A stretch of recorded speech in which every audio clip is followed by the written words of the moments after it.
राजू यादव तो लोकसभा चुनाव भी लड़ चुके हैं, 4 लाख वोट ला भी चुके हैं। पिछले बार लोकसभा चुनाव में खड़े हुए थे। राजू यादव भी स्टूडेंट पॉलिटिक्स किए हैं, उसके प्रेसिडेंट भी रहे हुए हैं। तो राजू यादव क्या तरारी से कमजोर कैंडिडेट नजर आते हैं? वो भी तब जब महागठबंधन के उम्मीदवार हैं, आरजेडी उनको सपोर्ट कर रही होगी। सीपीआई एमएल के एमपी हैं वहां से सुदामा प्रसाद, और इधर तो भूमिहार कैंडिडेट भी है, राजपूत कैंडिडेट जनसुराज पार्टी से हैं। क्या सवर्ण मतदाताओं का वोट नहीं बटेगा? एक बड़ा सवाल है। क्या हमें यह देखना पड़ेगा कि राजू यादव जो कि चुनाव लड़ने मैदान में उतरे हैं, क्या उनको पहले भी स्टूडेंट पॉलिटिक्स से लेकर के तमाम तरह की पॉलिटिक्स का अनुभव है? तो क्या इस वजह से भी वो भारी नहीं पड़ेंगे बाकी 2 उम्मीदवारों पर? आपको कौन भारी दिखाई पड़ रहा है तरारी में?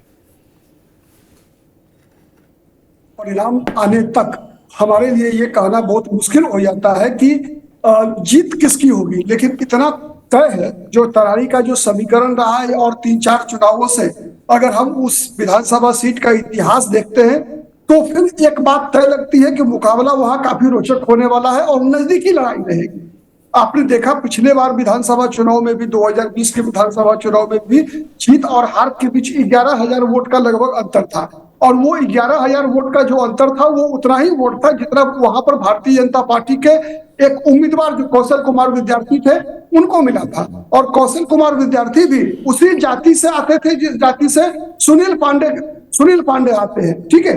तो नंबर 1, नंबर 2, वहां के परिणाम का अनुमान लगाने के लिए एक और विषय ध्यान में रखना होगा कि एक तो मैंने कहा कि जैसे सवर्णों के वोट में पिछले बार बंटवारा था, बीजेपी का भी प्रत्याशी उम्मीदवार चूंकि कौशल विद्यार्थी जो है उस भूमिहार जाति से ही आते थे। लेकिन दूसरी तरफ देखिए जो पिछली बार जो माले के उम्मीदवार थे सुदामा प्रसाद, चूंकि बिहार की राजनीति का अगर हम विश्लेषण करते हैं तो जाति को थोड़ा सा कम करके आंकने में या उसको अधिक आंकने में गलती हो सकती है, लेकिन हम इग्नोर तो नहीं कर सकते हैं, इस बात में कोई दो मत नहीं है। तो सुदामा प्रसाद जाति के आधार पर देखेंगे तो वैश्य बिरादरी से आते थे।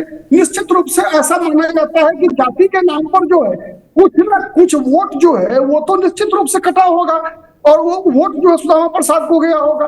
और पारंपरिक रूप से अगर हम देखते हैं पंकज जी, तो जो वैश्य वर्ग का वोट है वो पारंपरिक रूप से भारतीय जनता पार्टी के का वोटर रहा है, ठीक है। तो एक परिस्थिति इस आधार पर अगर हम देखते हैं तो फिर निश्चित रूप से अगर हमें दिखाई ये पड़ता है कि भारतीय जनता पार्टी के उम्मीदवार थोड़े से एज दिखता है।